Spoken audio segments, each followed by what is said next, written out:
Assalamualaikum warahmatullahi wabarakatuh. Apa kabar semuanya? How are you today? I hope all of you fine, always fine.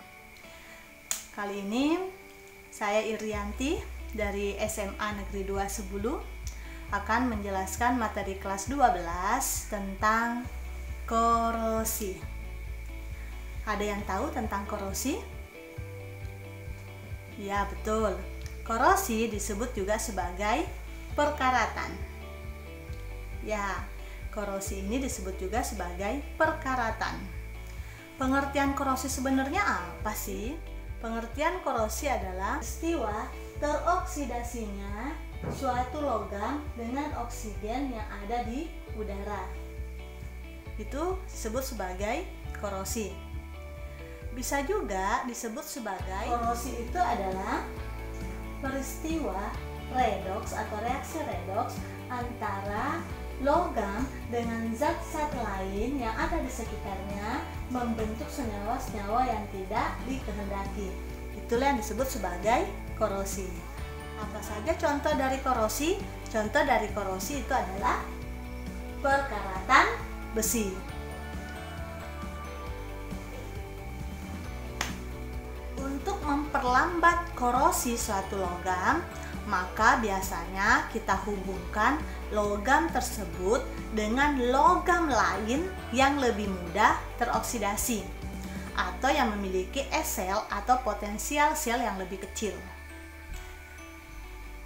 Caranya kita bisa melihat deret volta. Nah, lihat deret volta kan? Nah, coba dibandingkan deret volta tersebut. Yang manakah yang S-selnya lebih kecil? Ya, S-selnya lebih kecil berarti yang negatif ya. Dari negatif sampai dengan yang positif. Itu S-selnya lebih kecil. Kemudian saya ambil contoh Mg dan Fe, magnesium dan besi. Dari magnesium dan besi, coba perhatikan yang mana S-selnya lebih kecil, Mg atau Fe. Betul, yang lebih kecil itu adalah Mg.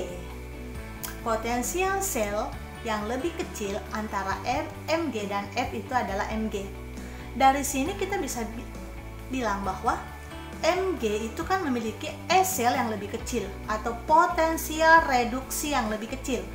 Kalau potensial reduksinya lebih kecil, maka berarti potensial oksidasinya lebih besar.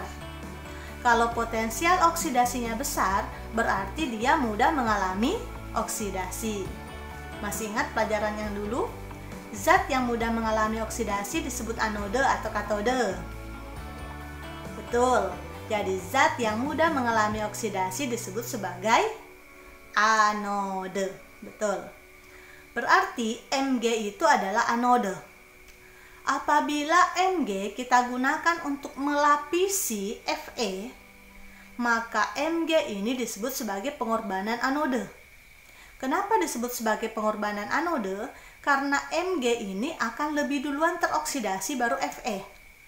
Jadi Mg ini melindungi Fe dengan cara dia mengorbankan dirinya sendiri. Kenapa? Karena dia mudah teroksidasi tadi, mudah berkarat. Selama Mg masih utuh, maka Fe tidak akan terjadi apa-apa. Tetapi Mg akan terus-menerus mengalami korosi atau mengalami oksidasi atau terus-menerus berkarat. Makanya pada saat Mg melapisi Fe itu disebut sebagai pengorbanan anode. Karena dia teroksidasi lebih duluan, maka dia disebut sebagai pelindung dari Fe. Kita lihat Fe. Fe memiliki S-sel atau potensial reduksi yang lebih besar dibandingkan dengan Mg. Kalau dia memiliki potensial reduksi yang besar, berarti dia mengalami reduksi.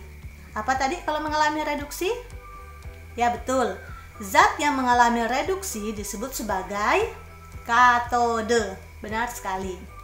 Kalau dia katode, kemudian dia melindungi logam yang lain, maka disebut sebagai perlindungan katodik. Ya, betul.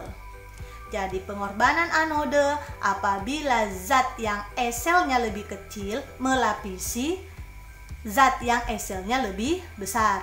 Jadi kita melindungi katodik tadi, melindungi katode tadi dengan cara mengorbankan anode. Kemudian pada peristiwa korosi, logam itu akan mengalami oksidasi. Jadi dalam peristiwa korosi itu kan redoks, berarti pasti ada yang mengalami reduksi dan ada yang mengalami oksidasi. Yang mengalami oksidasi itu apa? Ya logam. Yang mengalami reduksi itu apa? Oksigen atau udara. Berarti logam-logam tersebut akan membentuk namanya karat berupa oksida atau karbonat. Jadi logam tadi yang bereaksi dengan oksigen itu akan menghasilkan karat. Karat itu umumnya berupa namanya oksida atau karbonat. Jadi kalau Fe bereaksi dengan oksigen, dia akan menghasilkan senyawa Fe2O3 X H2O. Ini hasil reaksi dari besi ditambah dengan oksigen. Ini adalah rumus perkaratan besi. Fe2O3 X H2O. Ya. Sekarang kita lanjutkan pelajaran selanjutnya atau materi selanjutnya masih tentang korosi, yaitu cara-cara pencegahan korosi. Cara-cara pencegahan korosi dalam kehidupan sehari-hari itu banyak sekali. Tetapi saya akan menjelaskan hanya 7 cara. Cara-cara pencegahan korosi yang pertama adalah mengecat. Untuk melindungi perkaratan dalam kehidupan sehari-hari itu biasanya dengan pengecatan. Ini untuk apa? Untuk menghindari kontak zat, kita contohkan besi lah ya dalam kehidupan sehari-hari, untuk menghindari kontak besi dengan udara maupun air. Jadi fungsi mengecat itu adalah untuk melindungi supaya besi ini tidak kontak udara dengan air, supaya tadi tidak mengalami perkaratan lebih cepat, makanya dicat. Cat itu juga berfungsi untuk membuat keindahan. Jadi logam-logam yang dicat itu akan indah dipandang mata. Kemudian yang kedua adalah melumuri dengan oli. Yang kedua adalah melumuri dengan oli. Oli dapat mencegah kontak besi dengan air. Biasanya diterapkan pada perkakas dan mesin. Jadi biasanya alat-alat atau perkakas atau mesin itu biasanya dilumuri dengan oli supaya dia tidak cepat berkarat. Kemudian yang ketiga adalah dibalut dengan plastik. Jadi dibalut dengan plastik. Plastik itu mencegah kontak besi dengan udara maupun air. Jadi sama sebenarnya fungsinya semua. Jadi fungsinya dari cara-cara pencegahan korosi itu adalah untuk mencegah zat itu bereaksi dengan udara maupun air.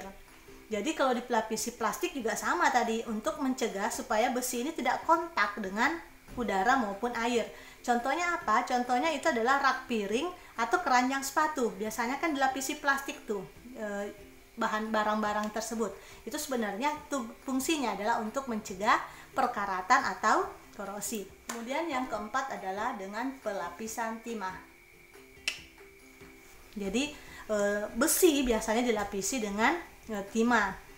Kaleng-kaleng biasanya yang terbuat dari besi itu biasanya dilapisi dengan timah. Kenapa dilapisi dengan timah?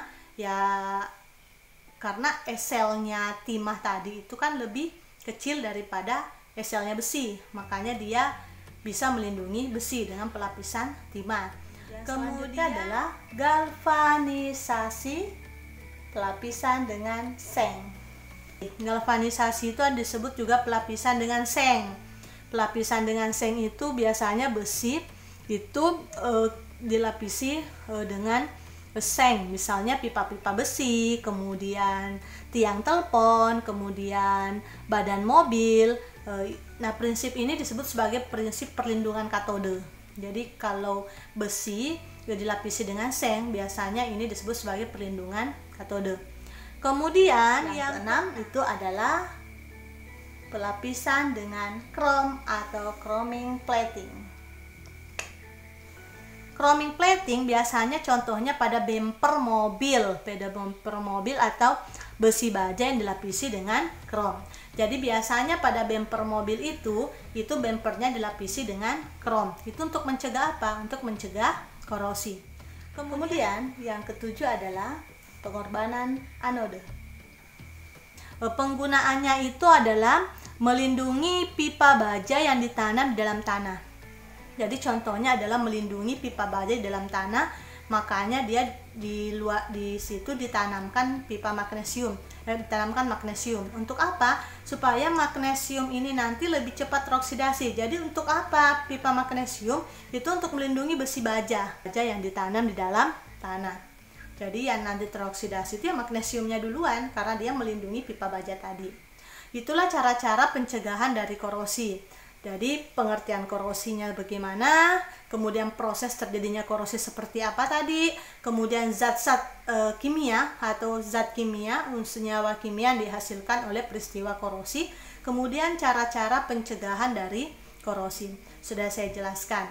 Dari penjelasan yang ada tersebut, kita bisa mengajukan gagasan bagaimana sih caranya kita mengatasi korosi dalam kehidupan sehari-hari. Dengan penjelasan tentang korosi yang sudah saya jelaskan tadi. Apa saja cara-cara pencegahan korosi, buat gagasannya, kemudian diterapkan dalam kehidupan sehari-hari. Demikianlah penjelasan saya tentang korosi pada hari ini. Semoga bisa bermanfaat untuk kita semua. Saya Irianti dari SMA Negeri 210 mengucapkan terima kasih atas perhatiannya. Thank you very much for your attention. Thank you a lot, and goodbye. See you next time. Assalamualaikum warahmatullahi wabarakatuh.